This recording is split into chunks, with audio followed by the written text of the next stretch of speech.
if you can hear me clearly.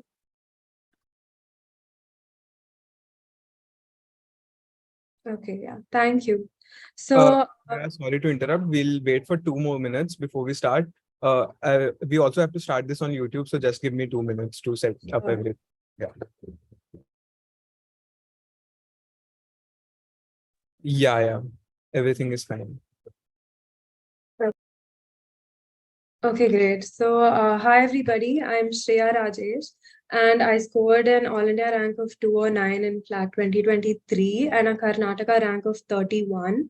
So, I will be joining NLS next week under the Karnataka domicile quota. So, actually, during my CLAT preparation journey, I thoroughly prepared for reading comprehension, legal, and logical reasoning. So my rank and my score was made up almost completely with those three sections. So so today I'm going to be discussing the reading comprehension section of the CLAT 2020 CLAT paper. So reading comprehension is one of the easiest sections to solve in mocks, if not the easiest. And it's the same thing in the actual paper, but you still have to put in work because especially this year, it came as a surprise to all of us. And the pattern was the same, but the questions at the length of the passage and the difficulty of the questions was challenging. So please don't neglect this section. It is important. You have to practice this as much as you're doing the other sections. And this year, I think, if I'm not wrong, it's 24 questions, which is lesser than last year. And these 24 questions, I think you will be able to get full marks if you put in the effort, because with these three sections, your practice is what is going to reflect in the actual paper. It's not going to be unpredictable like GK or math. So my advice is do very practice a lot for these sections. Be careful when you're solving the questions. You don't need to think as much for reading comprehension, unlike legal and logical, where you really have to reason it out based on the passage. In reading comprehension, it's usually pretty straightforward. The answer to the questions will be in the passage itself. You don't have to think as much. So it's a clear 24 marks for you guys. So yeah, don't let that go. And the types of questions that usually come in this section are either knowledge based, like your vocabulary questions or your figure of speech questions and so on, or it's lifted directly from the passage. So you'll be able to do really well. And the only thing to keep in mind for RC will be the time limit. You need to finish it in lesser time because the other sections are more demanding. So you'll have to limit your time, but it is possible to maximize your marks even within a very short time because of the difficulty level of the section. So yeah. And another thing that I wanted to mention is that in some centers and some mocks, you do find questions which may not make as much sense, but don't worry about that. You go by your reasoning, okay? And if it's not accurate, then if the answer given is not accurate, don't worry about it. Don't stress out too much. And yeah, it's a very simple section to solve. So today we're going to be going through a certain mock, and I'll share my screen right now. I'll give you guys 5 minutes to read every passage, and then we can go through the questions or we can discuss the passage if you have doubts in it. And yeah. So can you see my screen right now? Yeah, give me a thumbs up if you can see my screen. Okay. Okay, great. Yeah. So you guys can go ahead. I'll set a 5-minute timer and then we'll discuss the passage.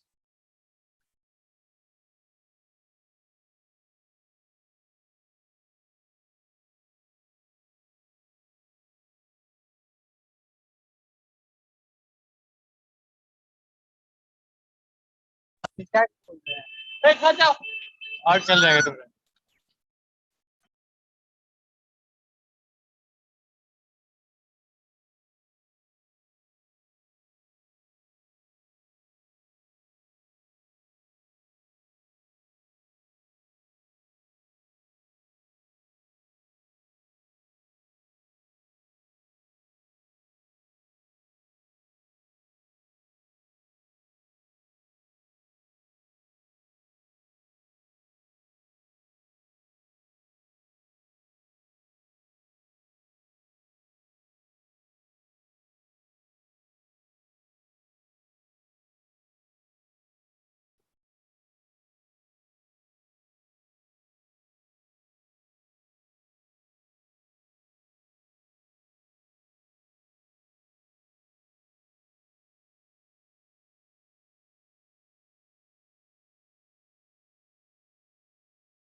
Hello. Hello. Yes, Didi, can I ask a question? If you have any questions, you can put it on the chat box and then I'll answer them in the end, okay? Didi, one question very short, only 1 minute. Okay. दीदी what was your मतलब आपकी full fledged preparation कितने months की थी मतलब So I think, okay, can we take these kind of questions in the end of the session, please? I'll answer it for sure, okay? Don't worry, don't worry.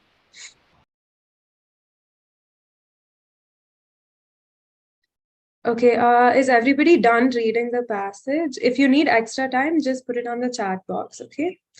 So yeah, this passage is a little more complex than most RC passages. So I thought I could just take some time to explain it again. So yeah, Amarendra, don't worry. We'll go through the passage paragraph by paragraph. It is pretty complex. So the main point of this passage is about feminist theory. Okay, so it's talking about the origin of patriarchy. So what feminist theory is trying to say is that if we can find the origin of patriarchy, then it won't be difficult to find the ending also. Okay. So that is what is mentioned in this line over here. Correct? Yeah. So, yeah, so if the origin of patriarchy is found, it'll be easy to find the end of patriarchy also. Correct. So the whole passage is based on just this one line. So how to tackle passages that are this complex is that you just try to simplify each paragraph as much as possible. Okay. So when you do that, it becomes a lot easier. And what you'll notice is that if the passage is really difficult, then the questions will tend to be easier. Okay, so you don't have to worry at all. You don't have to get scared. So what it's trying to do is critiques of feminism, so anti-feminists, they argue that patriarchy is inevitable. Okay, so what feminists are trying to prove is that this argument is false. So they're trying to find a fallacy in it. A reification is basically a type of logical fallacy that will prove it wrong. So what they're trying to prove is that patriarchy is not inevitable. Okay, did everybody understand that? If you didn't, you can drop a message in the chat box and I'll explain it again. Okay, yeah. So the next paragraph is talking about the intent. Okay, so they're talking about the fallacy in the patriarchy. But then they're trying to say that when feminists are trying to prove that there is a fallacy in the self-reification of patriarchy, unfortunately, they are exposing certain fallacies in their argument itself. Okay, so that's what the second paragraph is talking about. So the feminist recourse to an imaginary past needs to be cautious, correct? Because otherwise they're promoting certain fallacies in their own argument, which is not what should be expected. And so the articulation of the law of patriarchy as a repressive and regulatory structure also requires reconsideration from this critical perspective. So also they're also trying to say that women go through many different kinds of oppression, and all of them shouldn't come under the same umbrella of patriarchy. For example, they've said over here about racist and colonial oppression, right? So these are different kinds of oppression that women go through, and patriarchy is not the only thing. So over here, they're trying to say that the feminist recourse should be careful to not kind of group everything under patriarchy itself. Okay, is that clear to everybody? If it's not clear, you can drop a message in the chat box. And yeah, and then they're moving on to repressive laws, and they're trying to say that the repressive laws kind of justify themselves by saying that these laws came about in a certain set of circumstances. Okay, so they're saying that these laws only came about because of the circumstances of that time. So in some way, they're trying to justify that law, correct? And so so again, this connects to feminist theory.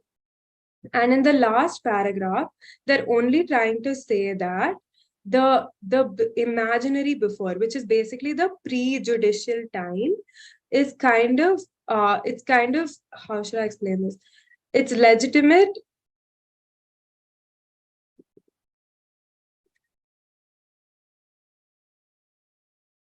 So they're saying that the law kind of justifies itself as being valid because of a certain past. And they're trying to say that this is not valid. Okay. So this is basically this passage. Again, it's very difficult. I do understand this passage is more difficult than usual RC passages. Don't worry about it. Read it again when you go through the session.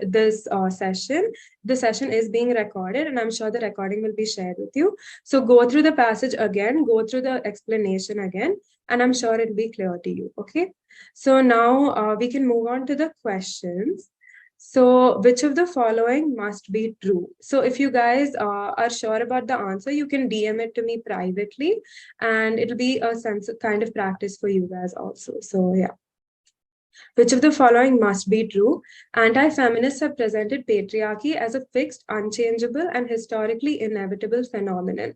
So, like I was saying, in the first paragraph, they're talking about the anti-feminist argument. Correct. So they're saying that patriarchy was inevitable, and they're saying it was a naturalization of historical and contingent phenomenon. So this could be correct. Correct. This could be one of the answers. The second option, B, is the pre-patriarchal and pre-juridical past are one and the same thing. But this is contradictory, correct? So they're talking about this in the second and third paragraph, but they're talking about pre-juridical past and pre-patriarchal past as two separate entities. They have never said that it is one and the same thing. So this is incorrect. Okay. C. Patriarchy is a transcultural concept that captures all possible types of asymmetries and power relations between genders. This is clearly wrong because this is contradictory. Like I was saying in the second paragraph, they've said that women go through many different kinds of oppression, including racial and colonial oppression, correct? And they're saying it's wrong to group everything under patriarchy. So over here, this actually contradicts it. So option C is clearly incorrect, correct? And in option D, they said that all feminists, in the course of arguing against the inevitability of patriarchy, have ended up reifying some concepts within feminism itself. Although this is correct, this is one of the main points of the paragraph. They've unfortunately used one word over here, and this is what you all should be mindful about throughout the solving of these three sections, RC, CR, and legal, is that they've said all. So words like all, never, always, none, you should be very careful of these words because usually the passages given don't take a stance that is so extreme. It's usually moderate. They'll say some feminists or most feminists, or they won't use any adjective, correct? So over here, this word all is what is making this whole option wrong. Okay, so to recap, this is wrong. This could be correct because of the first paragraph. This is wrong because they have never said that it is one and the same thing. Over here, this is also contradictory because in the second paragraph, they mentioned the opposite of this option. And option D is also incorrect because of the word all. Okay, is this one question clear to everybody? Give me a thumbs up if it's okay.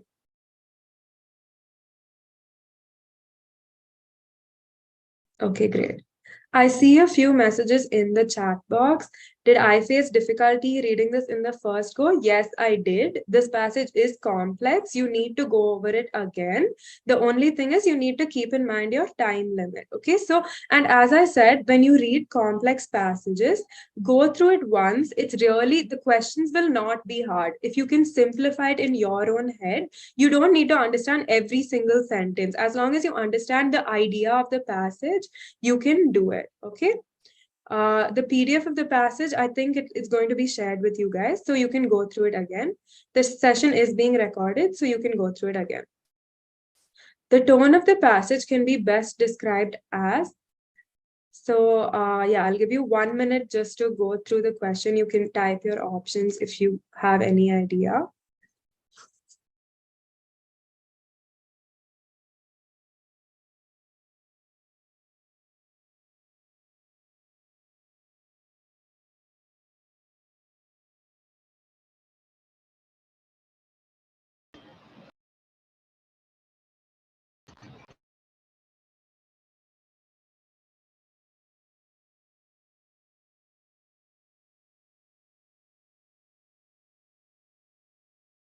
Okay, so we can now discuss this question.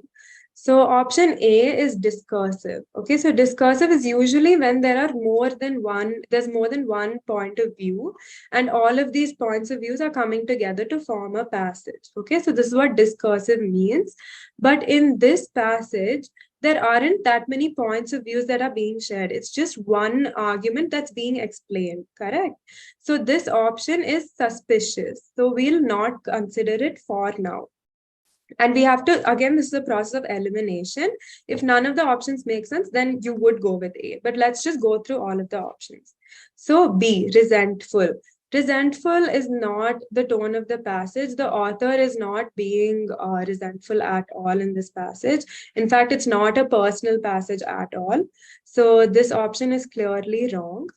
Apologetic, again, there's no personal element to the passage. It's quite academic. So this is also incorrect. D, analytical. I think this passage can be classified as analytical because, again, they're analyzing a particular argument and they're trying to justify it, correct? So over here, analytical would be the best option. Discursive is incorrect only because it is not taking into account more than one point of view. Okay, so option A will not be correct. The answer will be option D. Okay. Yeah, so the next question, which one of the following, according to the author, is characteristic of a repressive law?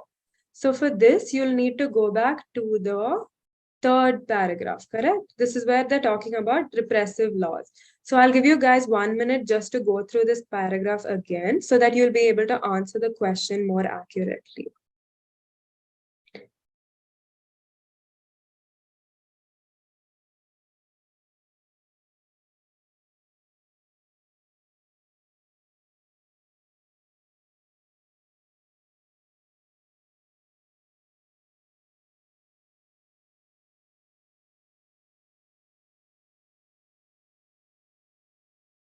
Okay, so now we can discuss this question. Using the state of affairs before the advent of the law as something that necessarily leads to that law coming into existence. So this is clearly what is being mentioned in this paragraph, correct? Over here it says, before the advent of the law and how it came about that the law emerged in its present and necessary form. So they're trying to justify the law by its previous circumstance, by the past, correct? And that's what is being described in this option. Presence of an element of patriarchy in it. Not really, right? They haven't mentioned anything that a repressive law has to be necessarily patriarchal. They haven't mentioned anything like that. So option B is clearly incorrect. Imposition of harsh and disproportionate penalties on those who violate it. This is completely out of context. There has been nothing like this mentioned in the passage. Concentration of power in the hands of a few to the disadvantage of others. Again, not really relevant, and it hasn't been mentioned in the passage either. So these three options were easy enough to eliminate, right? Because these ideas were never mentioned in the passage itself. So it's very easy to eliminate these three. And this again is just the general idea of this paragraph. So that's what I was saying. Even if you don't understand every single line, as long as you have a general idea of the paragraph, you will be able to answer the questions. Okay. What is the main point of the passage? All repressive laws are flawed in that they tamper with history to justify their existence. Subordination of all forms of domination under a universal definition of patriarchy lacks nuance. This is correct. This is one of the points that has been discussed in the passage, but it's not, I wouldn't say it's one of the main points, correct? It's just one of the points that's being discussed in the passage. All repressive laws are flawed in that they tamper with history to justify their existence. Again, like I mentioned in question 1, the word all over here is misleading and it's incorrect. You should not pick options which have all, none, never, always, words like this, which are extreme. You should be very, very careful. And they haven't said that all repressive laws are flawed, correct? So this option will clearly be incorrect. And although option B is being discussed, it's not the main point of the passage. Feminist deconstruction of the pre-patriarchal and pre-juridical past to challenge patriarchy has led to a reification of concepts in feminism itself. This is the argument that the author is making, correct? They're saying that although they're trying to dispel the argument that patriarchy is inevitable, they're trying to point out fallacies in that argument, they're kind of damaging themselves, correct? That's what the author's trying to say in this passage. So the correct option will be C. A lot of you have gotten this right, so good job. And the exploration of the pre-patriarchal past should be abandoned. The author doesn't really say anything like this. So option D is also incorrect. So option C is the correct answer. Does anybody have any questions regarding this question? Okay, so that's a no. Which of the following can be inferred to be the aim of feminists when deconstructing the pre-patriarchal past? Okay, so what was the point of this? What were feminists trying to do before when they were trying to deconstruct that argument is what this question is asking, correct? Demonstrating how anti-feminist laws came into existence. Is this it? I don't think so. We'll come back to this option. Emphasizing the need to have a good understanding of the past to make sense of the present patriarchal system. Not really. They haven't really spoken about the present patriarchal system anywhere in the passage. And again, a good understanding of the past, etc., is not exactly what the passage focuses on. So option B is incorrect. Challenging the notion of patriarchy as something inevitable and natural by showing that it is a historical and contingent concept. Okay, so this could be the answer, right? Because this is what they are trying to prove over here. So over here only they've said that they're trying to argue against the inevitability of patriarchy, correct? The anti-feminist argument is in favor of the inevitability, but feminists are trying to point out fallacies in that argument. That's the point of the passage. So option C could be correct. Discussing the utility of the concept of feminism in modern times, again, not correct. They haven't discussed feminism in modern times. So we will not consider that option. So in this way, we've eliminated options A, B, and D. So the answer will be option C. I think even this question was pretty straightforward, right? So that's what I was saying. The questions really aren't that difficult for this passage. Only it's the understanding of the passage that takes time. So don't worry about it. Don't get scared. Take it as you go and don't get scared. That's all. Okay, are there any questions about about this specific passage? You can ask me in the chat box.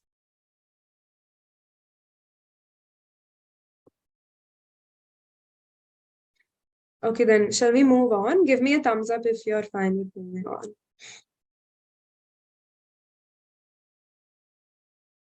Again, the recording will be shared with you guys and the PDF will also be shared, so don't worry. Okay, so we're going to move on to passage 2. So you can go ahead and read it. Again, I'll set a 5-minute timer and we can proceed from there.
Okay, I hope you guys are done reading the passage because this one was fairly easy to read. So 5 minutes is a long time. And also, I wanted to just say that when I'm scrolling, you can take a screenshot of the screen so that you can read at your own pace. Okay. So, yeah. So I think this passage is fairly easy to understand. I don't think there's a necessity to discuss the passage. If you want me to discuss the passage, you can drop a message in the chat box. Yeah. So which one of the following best describes the passage above? Okay, so this is again a tone of passage question. So let's tackle this. So as you can see, this passage has been extracted from a book. You can look at the source as well as the style of writing. But the only thing that you have to keep in mind in these type of questions is that you have to focus only on the passage given. You shouldn't use your external knowledge or your inferential knowledge that this is from a book. You should look at only the content given, this part of the book, and you have to make your decisions. So as you can see, this is a very heavily descriptive section of the book. There is not much story that's happening. It's mostly just a description of the model that Mary Law is studying. So right now, I think descriptive is a very good option that we can consider, but you should go through the other options just to eliminate them. Objective, not really. It's taken from a book. It's not very objective. So we can rule out option B. Option C, prosaic. This is where I think many people would get confused because, as I said, it's taken from a book. It does follow a certain story-like style. But if you look at the first paragraph, for example, or this paragraph, for example, all of it is very descriptive in nature, correct? So it would be more descriptive than prosaic. But again, this is a confusing option. Melancholic is something that is excessively sad, which is not the case in this passage. Nothing has happened that is excessively sad. So D is incorrect. And as I said, C will also not be the right answer. The answer will be A. And yeah, if you have any questions about this particular question, you can drop it in the chat box and we'll come back to it. It was a confusing question, but the answer is A, descriptive. Okay, so you want me to explain why it isn't prosaic?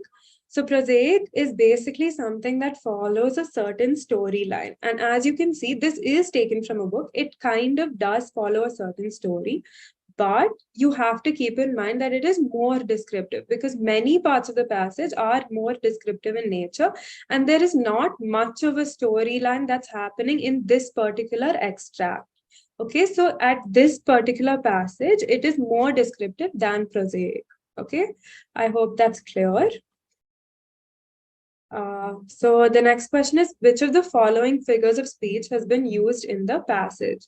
So with these kind of questions, it's difficult with time because you have to go over the passage again. Figures of speech is not something that you would be noting while reading a passage, but if you have, then that's great. So you will have to go through the passage once more, just kind of skim through it, look through all the words. And usually figures of speech will stand out because they'll use words such as like or as if it's a simile, or you could have remembered it when you were going through the passage. But right now, you can go through the passage again. I'll give you around half a minute and you can see if you spot any more figures of speech.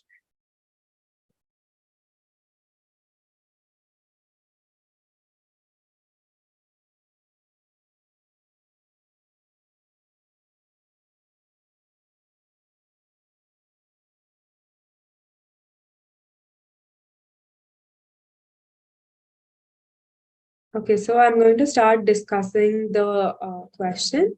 So one of you have said that the answer is option D, an oxymoron of dreadful silence, but dreadful silence is not an oxymoron because silence and dreadful are not two contradictory words. Silence can be dreadful, so it's not an oxymoron. Okay, so this is a wrong answer. Oxymoron is basically when two contradictory words are placed together. Like, for example, perfectly imperfect would be an oxymoron because the two words contradict each other, but they're used consecutively.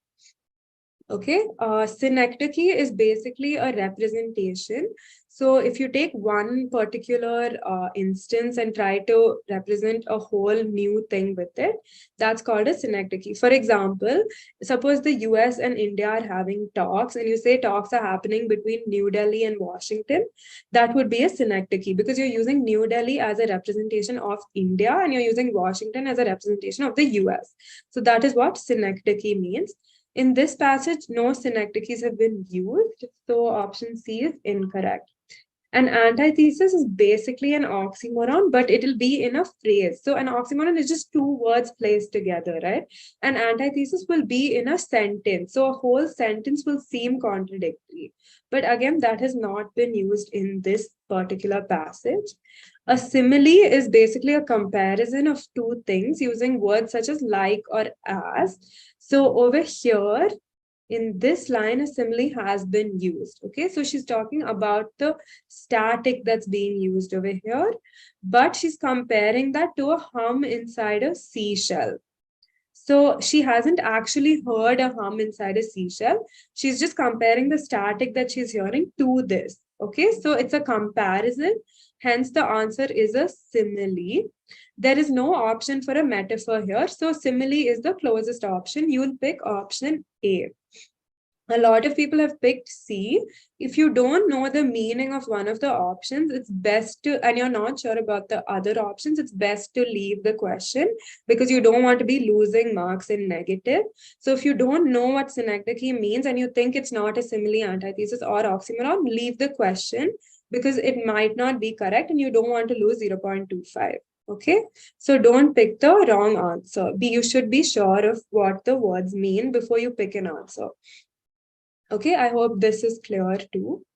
Which one of the following is not a valid inference from the text? Okay, so again, all of these are very textual questions. I hope you guys went through the passage well. So the city is surrounded by an irregular star-shaped parapet. So over here, in the first paragraph, they're talking about Mary Law studying her model. And they're saying that in the second paragraph, they're saying that the parapet is an uneven star shape. Okay, so over here, they've mentioned it. So option A is correct. And the question is not a valid inference. Again, you should be really careful with questions like these. You should check if it's not or if it is a valid inference. So in this case, it's not. So you'll have to pick the wrong answer. So option A is correct. So you will not pick option A. The water supply in the city is erratic and unreliable. So over here, she said that who knows when the water will go out again. So over here, you can kind of figure out that the water supply in that town is erratic. It is unstable because she always fills buckets to the rim with water in case the water goes out. So you can conclude that the water supply is not even. Okay, so this option B is also in the passage. So you will not pick option B. Okay, you will not pick option A or option B. Bomber airplanes are fast approaching the city. So over here in the last line of the paragraph, the drone of the airplanes grows. This shows that the aircrafts are coming closer and closer to the city, which shows that they are fast approaching. Okay, so this option again is correct. It is a valid inference. So you will not pick option C. Option D is the city is surrounded by the sea. Over here, they haven't said anything about the city being surrounded by the sea. They've said that there is a high tide. They've mentioned sea. They've mentioned that it's at the base of the city walls, but they haven't said that the city is surrounded by sea. Correct? They haven't said that the city is sort of an island. They haven't said that. We know that there is a sea nearby, but we cannot conclude that the city is surrounded by sea. So this will be the correct answer because it is not a valid inference. Okay. I hope this question is also clear. If it's not, you can drop a message.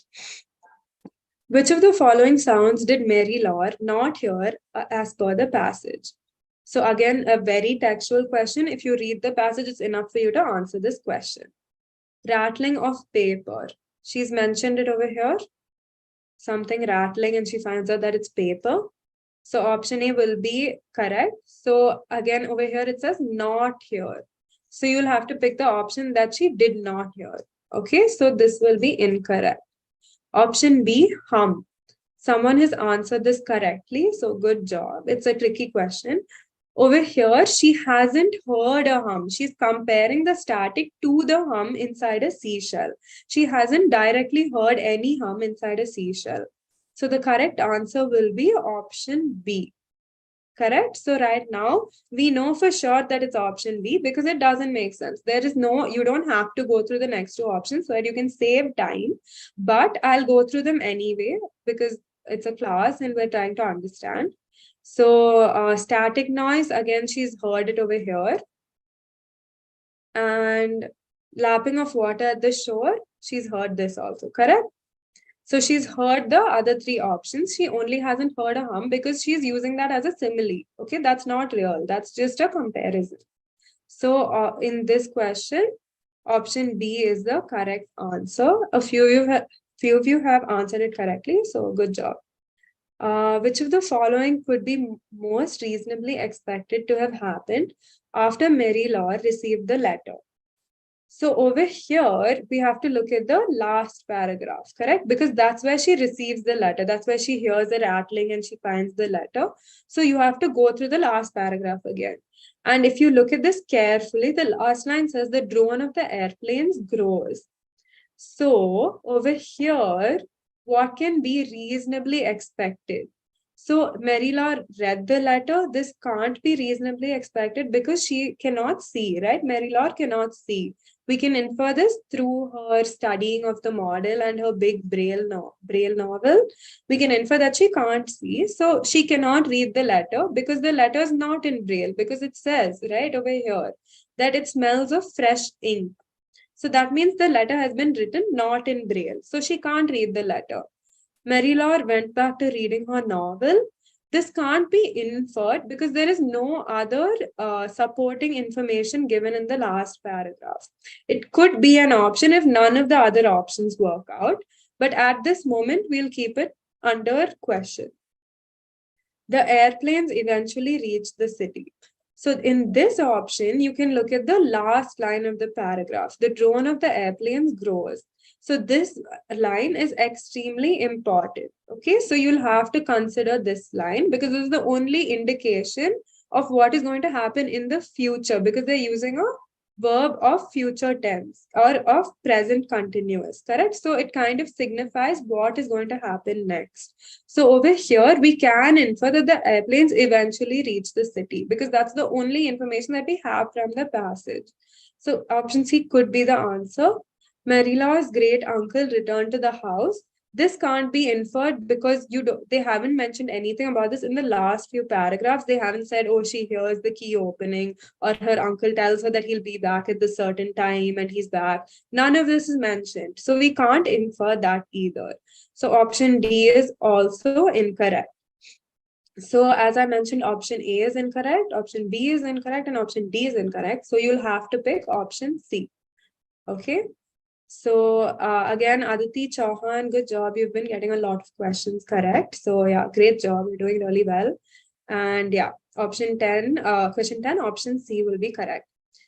Okay, so shall we move on to the next passage, or does anybody have any questions? You can put it in the chat box if you want me to go over something again, or if this passage wasn't clear, you can put it in the chat box. I'll scroll down to the next passage and you can put it in the chat box and I'll come back to you. Okay, so I'll give you guys 5 minutes to read this passage. You can take a screenshot of it so you can read at your own pace.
Okay, I hope you all are done reading the passage.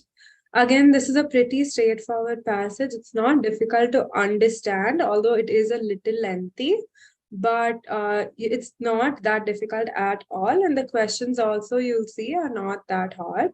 So let's move on to the questions. If you need more time to read the passage, you can take your time. The session is being recorded. Which of the following would the text be the best fit for? So again, you can key in your answers in the chat box and we'll discuss it. So option A is a book review. This is very, very likely to be the correct answer because it starts out like this, correct? And it is talking about a book written by Alice Robb. So it is very likely to be the correct option.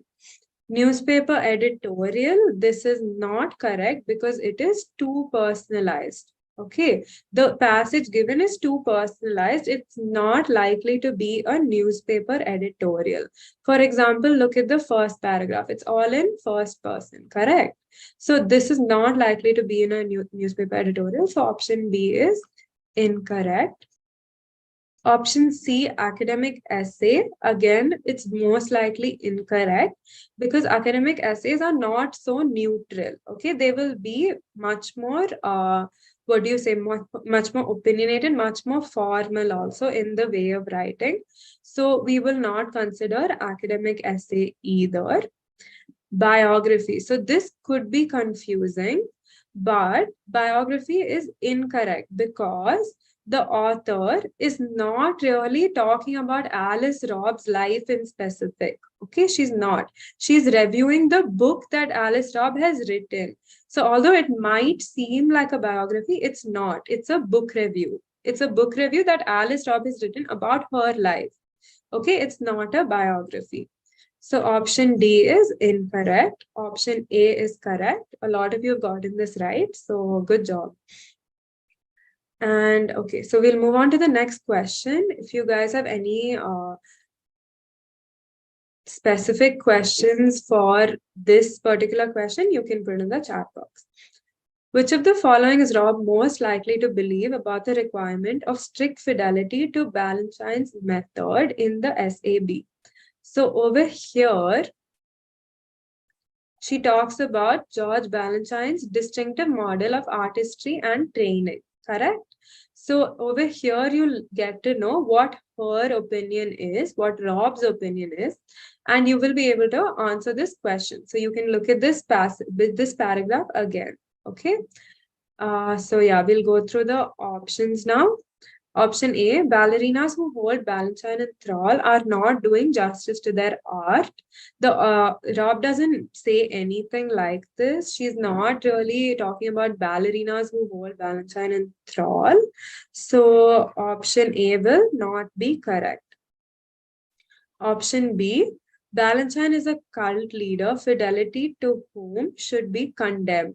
This could be correct, but again, what I'd mentioned is you should avoid options that have very extreme or harsh words. Okay, like for example, over here, condemned is a very harsh word, and Rob is not doing that. She's not condemning it. She's just expressing her personal opinion that it should be critiqued. She's not really condemning it. So again, over here, option B will be incorrect. Option C, it is an example of the institutionalized backwardness of ballet. This could be correct. This is basically the whole paragraph. It's about, the whole passage. It's a very wide-ranging option. So this could be correct. Let's just rule out the option D also so that we can be 100% sure. Complete devotion and mastery to Balanchine's method is a necessity for all ballerinas. This is quite clearly the wrong answer. It's contradictory to the idea being mentioned in the passage. So this option D is wrong. So we can conclude that the answer is option C. Again, good job. Quite a few of you have gotten this also correct. So as you can see, the questions are very, very manageable. It's easy to answer. 24 marks you guys should get. Okay. The author's attitude towards Rob's book. Don't think, dear, on loving and leaving ballet can be best described as. So, in these kind of questions, especially in these types of passages, you should be a little careful because two people's points of views are being discussed in the passage. First of all, the author, and second of all, Alice Robb. So, it's two separate things, correct? These two are two separate. So, you should not mistake it, especially when they're talking about the attitude, because this will be very easy to confuse, right? So you should be very, very careful in these kind of questions. So the author's attitude towards Rob's book, we can see in the first few paragraphs over here. She draws from a breathtaking range of sources. She's basically, the author admires this book. She's basically praising the book. She's saying it draws from a very good range of sources, and the whole article itself is about this. So I think we can admiring is a very, very good option that we can definitely consider. Be neutral. She's not really neutral to the book. She does admire the book. She thinks it's a good book, which is why she's doing the review. And over here also, again, this phrase is very important for this question. Breathtaking range of sources. This shows that the author is not being neutral, but she is admiring the particular but she is admiring this book, correct? So we can rule out option B. Eulogistic, this again is not correct, because this would mean that it's praising or it's laudatory, which is not really correct. She is admiring the book, but she's not really lauding it. She's not like, oh my God, it's the best book ever, nothing like that. She's admiring it. She's saying it's a good book, but it's not eulogistic. So this option C is also incorrect. Option D, condemnatory. This is clearly contradictory. She's not condemning the book at all. In fact, she is admiring it. So option D will also be incorrect. This question has been confusing for many people, and I can see why, because eulogistic options A and C seem correct, but option A is better because option C is an extreme. Again, this is a very very extreme option of laudatory, eulogistic, words like this. You should be sure before you pick it. So option A would be more appropriate. And yeah, I think the confusion has been noted, because neutral, some people think it's neutral, some people think it's eulogistic. So admiring is in between both, right? So you would pick option A. So if anybody has any more clarifications about this question, you can put it in the chat box. Which of the following most accurately sums up Rob's views on ballet? Okay, she argues for doing away with the methods of Balanchine in ballet. Does she? She doesn't really say we should abolish these methods. She doesn't say anything like that. She says they should be critiqued. So option A will not be correct. Again, this is an extreme, which you will not pick. She loves and admires ballet, but also acknowledges the abusive and hierarchical world of ballet with its backwardness and toxic ideals. This option is perfect, right? It sums up her entire view on ballet, because over here she says that it's a stress reliever and it does help you a lot. Over here she says that it's a salve for all of these emotions. So we can see that Alice Robb does love ballet, but again, in this book, she has talked about the side of ballet that is extremely difficult. It's abusive, it's hierarchical. So she is talking about both sides. So this option captures the entire view perfectly. Option C, she admires ballet for its emancipatory potential and what provides an outlet for emotions such as anxiety and distress. She does mention this. She does, as I just mentioned over here in this area, she does mention that it can be emancipatory, but this is incomplete because the whole book is about the world of ballet and what is ignored, right? It's not only about the good parts of ballet, it's about the bad parts also. So this option is incomplete. Option C will be wrong. Option D, she expresses her concerns over how the dance form has declined due to the deterioration of standards and ideals. This is not really what the passage is talking about. She hasn't talked about the deterioration of ballet much at all. And that is not her view that's expressed in this particular book. So option B will be the most accurate and appropriate option. So you would pick option D. There has been some confusion, but some of you have gotten the option right, which is good. So then moving on to the next question. How do you think Alice Robb would view ballerina Emma Livery? So again, now over here, you have to note who are they talking about first, Alice Robb, and who are they talking about second, Emma Livery. Be very careful about this because you will tend to mix it up, especially when you're doing it fast. So over here, you can see that Emma Livery is what the author has mentioned. Alice Robb has never met Eva, or at least as per this passage, we do not know whether she's met Emma Livery or not. Emma Livery is just what the author is talking about to start the passage. Okay, so this part and this part, they're trying to make you infer. They're trying to make you infer what Alice Robb would have thought about Emma Livery based on the information in this passage. So this is a tricky question and you have to be careful while answering this question. Option A states that she will likely consider her to be a victim of her own art form. So over here, they have mentioned that Emma Livery did go through a lot of struggles. Okay, the author herself says that her toes curled under instinctive pain. Like that's how painful her training must have been because of the type of shoes that she was using. Correct. So over here, this could be the correct option, especially considering Rob's views on ballet itself. She will likely admire her resilience, ambition, and commitment. This could be true, but based on the information given in the passage, based on Rob's views about how painful ballet can be and how toxic the ideals are, it's not really something that we can infer for sure, right? So option B, we can eliminate. She will likely be critical of her because she's another cult leader in ballet. This is not correct. They've never said anywhere that Emma Livery is a type of a cult leader. They've never said that. So again, this option will be incorrect. Insufficient information. While you could pick this option, option A is pretty appropriate because of Alice Dobbs' views, because of the suffering that Emma Livery went through. Option A could be the correct answer, and it is. So option A is the correct answer. Again, there has been some confusion with this question, understandably, but if you go through the session again, I'm sure it'll be clarified.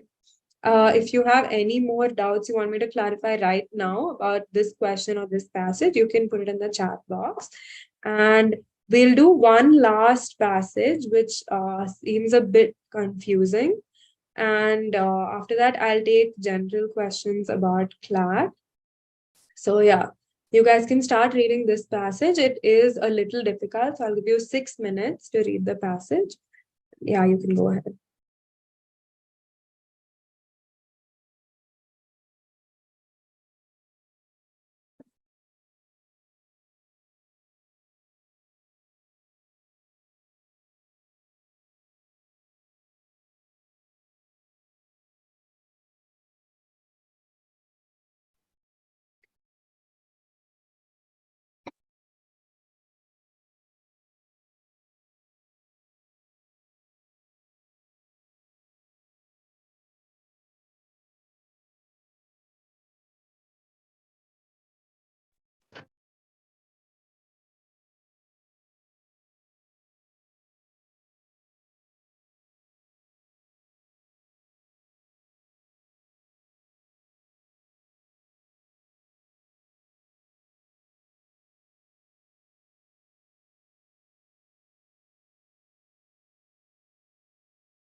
Okay, so it seems like a few of you have finished reading the passage. So if you would like me to explain the passage because it is a little hard to comprehend, you can put it in the chat box. I'll wait for 2 more minutes, and then after that, we'll move on to the questions.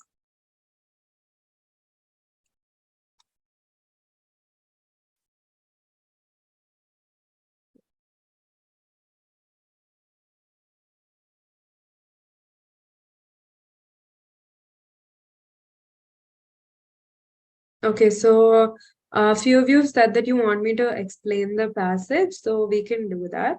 So this passage is basically extracted from the Stanford Encyclopedia of Philosophy. It's a very highly philosophical passage, but there is an argument to this passage also. Again, it's not, as long as you simplify it in your head, as long as you understand the main idea of each paragraph, you still will be able to answer at least 3 out of 5 questions. So even if you see a difficult passage, don't panic and just go through it as much as you can. Okay, don't worry about it. So they're talking about philosophy, correct? They're talking about the life after death. So in the first paragraph, they're talking about 3 different philosophers: Plato, Socrates, and Epictetus, correct? So these are the 3 philosophers that they are talking about. So Plato saying that the soul continues life after the death of the body. Socrates says that philosophers should welcome death because there is emancipation of the soul. So this view is contradictory to Plato, who says that there is that the soul continues to live after death. Correct? Socrates presents a different view. Okay? And Epictetus is convinced that it's just a ceasing to be. Okay, he says that we will not exist after death. He leaves it very simply, and he says there is no existence after death. Okay, so they're talking about the philosophical assessment of the truth of such matters continues on to the present, as does the implications of whether we may survive death. So the passage is talking about debates about life after death. Okay, there are many reasons why there should be an ongoing attention as to whether Plato, Epictetus, or any other philosopher who offers a different account about reality or illusion of afterlife is right. And they're saying why we should be studying these views. One reason is that the values that we have in the here and now have a bearing of what we might hope for in terms of the future.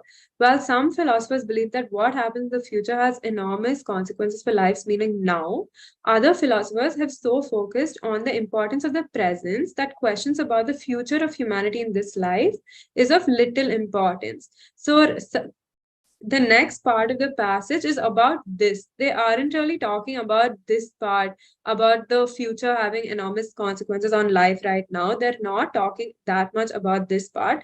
The rest of the passage, they're talking about this, about how the future is not as important as the present. Okay, and they're drawing examples of 2 philosophers, Peter Singer and Eric Weilenberg, to expand on this preposition, basically. So Singer asks us to consider a case where some good act is done and its goodness does not depend on a future. Okay, the goodness of an act should not depend on the long term, is what Peter Singer is saying. So he's saying when you do an act, it should be based on right now. It should be on the present, not the future. Speculation of what might happen 1,000 years later is not relevant to the goodness of your act in the present. Okay, and this is the example that he's giving of helping a small community in a developing country to become free of debt and self-sufficient in food. Okay, so he's saying the villages are happier, better educated, economically secure, have fewer children. And he's saying that some people might say, what good have you done? Because in a few thousand years, they all will be dead. All children and grandchildren will be dead. But then again, if you look at this as an argument, it doesn't really make any sense, right? They're saying, okay, a few thousand years, people will be dead. So that's why right now, whatever you've helped them has no point. That doesn't really make sense, right? That argument doesn't make sense. So that's all Singer is trying to convey. Okay, so he's saying that what we do right now, we shouldn't be worried about the future. So he's saying that life after death should not be it should not be a concern right now. We should live in the present. And he's saying that we shouldn't think that our efforts are wasted unless they endure forever. And you should think that all times are equally real. So he's saying that it doesn't matter if your effort isn't enduring forever. As long as you've made a change right now in the present, it's enough. Okay, so that is Singer's view. And that's how this passage ends. So this passage is a little incomplete as it moves from one idea to another. But again, it's not difficult to understand. You can just simplify it. Okay, it's easy to simplify. Okay, so should we move on to the questions now? Okay, let's move on to the questions. Which one of the following statements would Singer agree with? Option A. So Singer is the philosopher that we just spoke about, correct? We just spoke about Singer. So option A, we should not help people unless they can give us something back in return. Will Singer agree with this? I really don't think so, as looking at the example that he's given and the way that he thinks, that's clearly incorrect. An act of kindness is futile if not done with the future in mind. Again, this is contradictory because Singer is saying that the future should not be a primary consideration when you're committing an act right now. So option B is incorrect. Option C states that an act of kindness informed by future considerations is morally condemnable. Again, this is an extreme. Correct? He's never said that it's morally condemnable if you consider the future while making a decision. He's not saying that. He's just saying that it shouldn't be the impact in the future should not be your primary consideration when you're performing an act of kindness. So option C is incorrect because it's too extreme. Option D, future considerations can be ignored while doing an act that leads to some good in the present. So this is the correct answer. This is what has been stated in the passage. So we can pick option D. Again, see, like I said, even though the passage is difficult, the questions are very simple if you've understood the idea of the passage. And as long as you've understood what Singer's basic perspective is, you'll be able to answer this question quite easily. Answer is option D. Many of you have gotten it right. So good job. So we'll move on to the next question. If there are any clarifications that you want me to do, you can put in the chat box. Which one of the following is most supported by the text in the passage? Plato believed in the continuity of the life of the soul post bodily death. Over here, we're talking about the three philosophers and their respective views, correct? So over here, this is the correct answer because Plato has affirmed a soul's continued existence after the death of the body. So this is correct. As per Socrates, death should be welcomed because it is after death that people are punished for their sins. So until here, this option was also correct.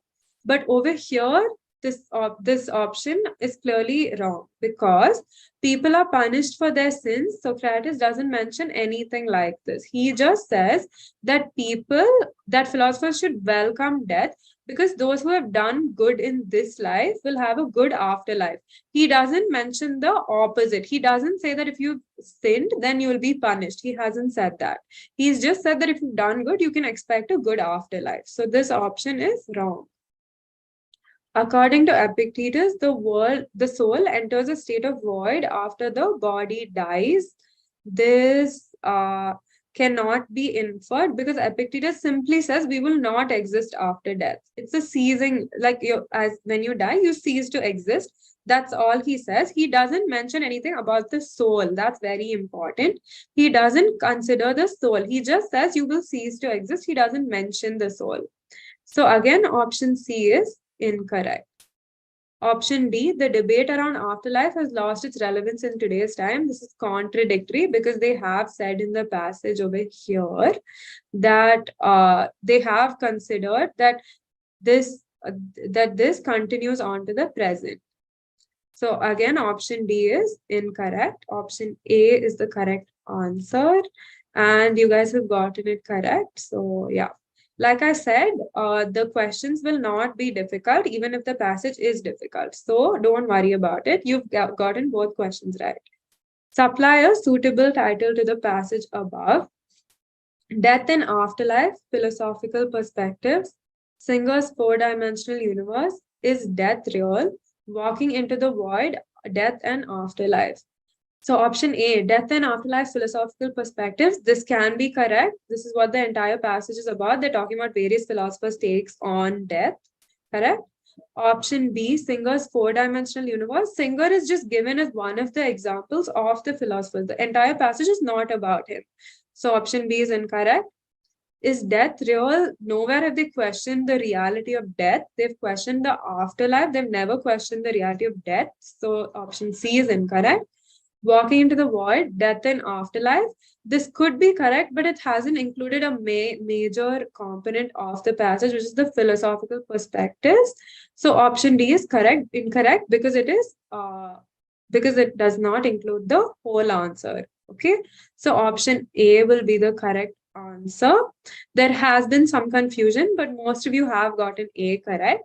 Although D could be correct, they've missed out on the philosophical perspectives. Okay, so option A is a more complete answer. So you can pick option A. So question 24. Which of the following philosophers' views would be proved wrong if it were to show that the soul passes from one body to another in an infinite cycle of births and deaths? So for this question, we'll again have to go back to the first paragraph, correct? Over there, where they've talked about Plato, Socrates, and Epictetus. So Epictetus argues that human beings cease to exist, correct? So, I mean, it's not like his view would be proven wrong because he doesn't mention anything about the soul. So option A won't be correct. Option B, Plato. So again, what was Plato's take on afterlife and death? He says that there's continued existence after death. The soul continues to exist after death of the body, correct? So if it were to be shown that the soul passes from one body to another, Plato could be proved wrong, correct? So this answer could be correct. But then we have to keep in mind that he said that it continues to exist, right? He hasn't mentioned that it can't be in an infinite cycle of births and deaths. He's never mentioned that. So Plato will probably not be correct. Socrates, correct. In Socrates, Socrates argues that good doers are rewarded after death and the soul is liberated, right? He says it's emancipated. That means it's let go. Correct. So again, if it's shown that it moves to from one body to another, if it passes from one body to another, this could be correct, right? So the answer could be option C. So again, option D does not need to be ruled out. So the answer could be option C. So question number 25. Which of the following could be reasonably inferred about a manuscript on afterlife authored by Eric Weilenberg? So over here, again, you have to be very careful with the names that they're mentioning in the questions because multiple perspectives have been discussed. So read the question correctly. So over here, they've said that Peter Singer and Eric Weilenberg have similar opinions because they've mentioned that both of them take the latter position, that the point of discussing death and afterlife is of little importance, right? So both of these philosophers have taken that stance. So we can infer that they both would have a similar opinion on matters. So option A, at least some part of the text would be in agreement with the views of Peter Singer on the same topic, correct? Because they both share the same opinion. So some part of the text could be in agreement with Peter Singer. Critical views on Epictetus would be found. We can't really infer this because we can't infer that Weilenberg would be critical about Epictetus because he just doesn't consider death or afterlife at all. He thinks it's not of importance. So it's not like he would be critical about Epictetus. A new way of thinking about death would be introduced. We could infer this, but again, all we can infer from the passage is that they would be in agreement. There's nothing else that's given about Eric Weilenberg except that he agrees with Peter Singer. So option C can also be eliminated. Arguments in favor of welcoming death would be found. We can't infer this because again, nothing about Eric Weilenberg has been mentioned in the passage. Only the one fact that's mentioned about him is that he agrees with Peter Singer. So the answer is clearly option A. And many of you have gotten this also correct. So good job, guys. And with this, we'll come to an end for this session. I'm sure this PDF will be shared with you guys as well as the recording of the session. So you can solve through the other three passages that we left. So you can apply the techniques that you learned here and you can try to solve them. And for now, this is all we'll be doing. Now, if any of you have general doubts about CLAT, I'll take them for around 5 to 10 minutes and you can put them on the chat box. And yeah.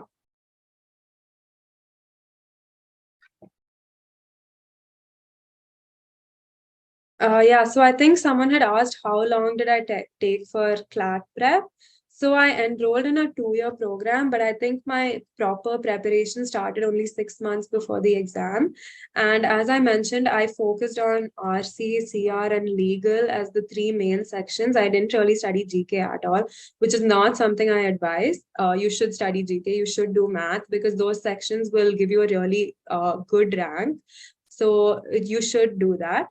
And yeah, I focused on these three, but also focus on these 3 sections. So in the previous pattern, it was out of 100.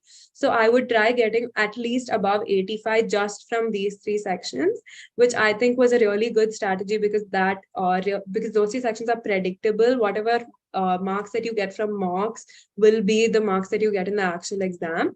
So it is good. You should focus on those 3 sections a lot, but do GK and math because those extra marks will really, really make a difference.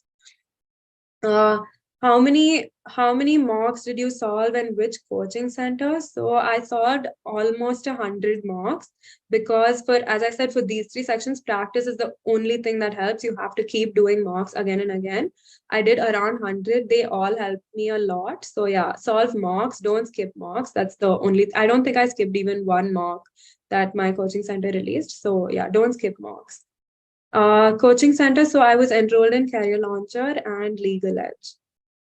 Can we crack it without coaching?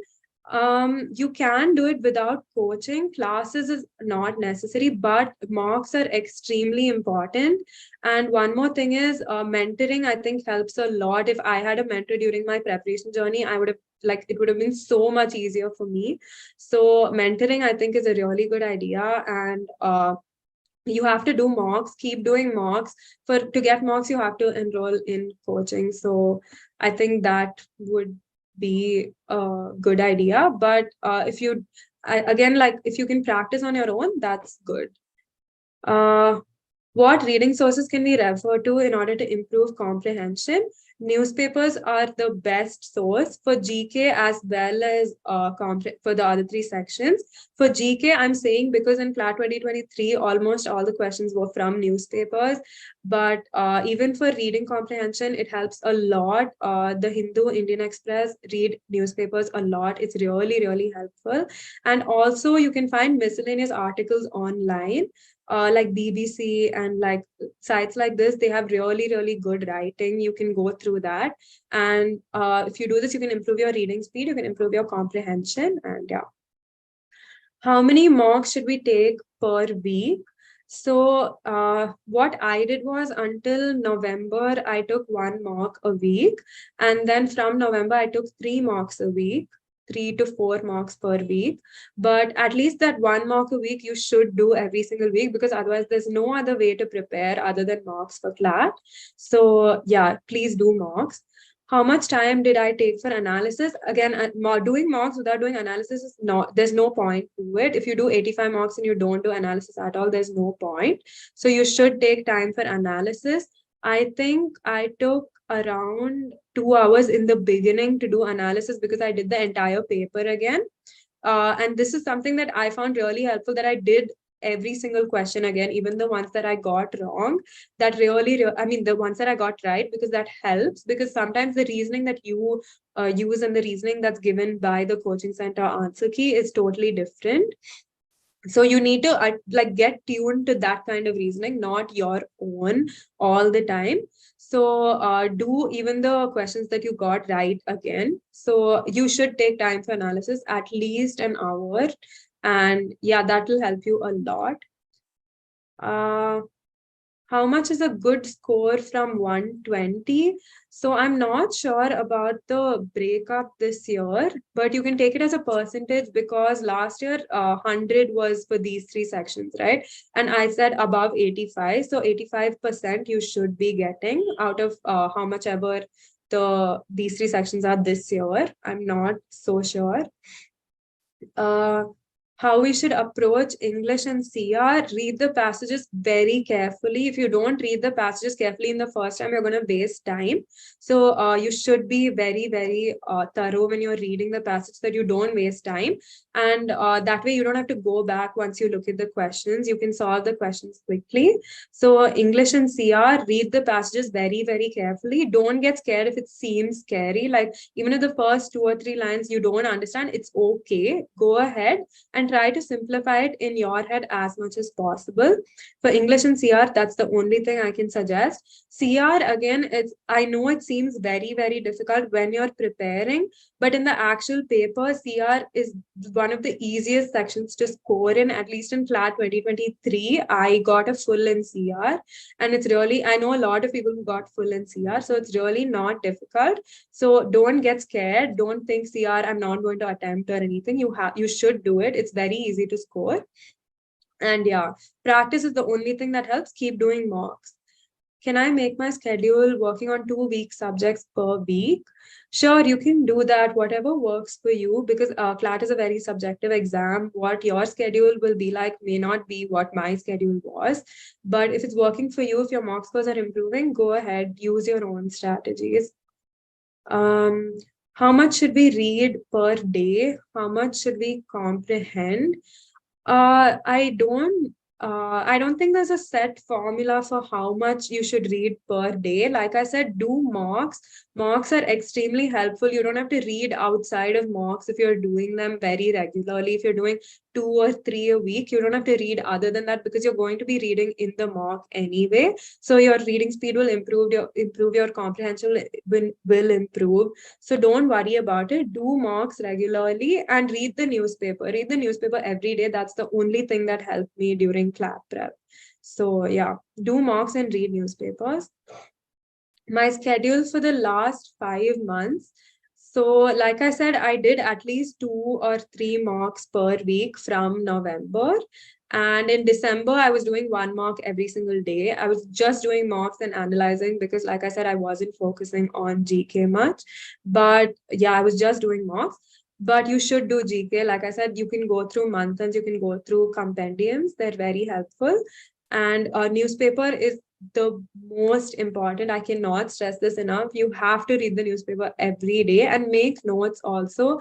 That's something that I really regret not doing. I started making notes only in, I think, November, which was not a good idea. So if you guys haven't done that already, start making notes. It really, really helps a lot.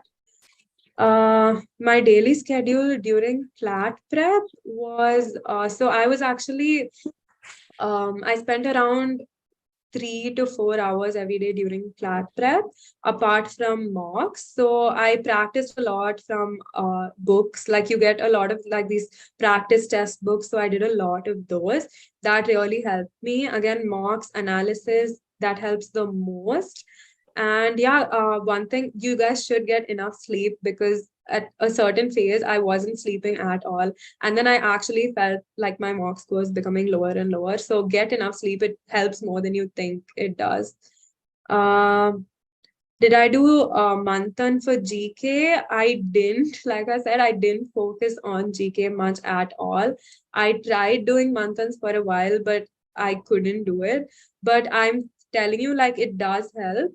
Because even if it's just 1 or 2 marks, those 1 or 2 marks make a really big difference. Like 1 or 2 marks in the actual exam is around like 60 to 90 ranks, depending on where your score range is. So you could be in an entire other university if you lose out on 1 mark.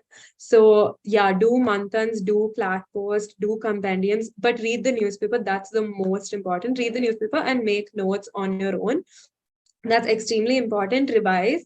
And yeah, don't skip math. Again, I've seen a lot of people trying to skip math, which is what even I did, but don't skip math because, as I said, those 1 or 2 marks make a really, really big difference. So yeah, That's all advice I have for now. It was really good talking to you guys. It was really good discussing. And I'm sure NLTI will conduct more sessions like these. So I hope to see you guys again and good.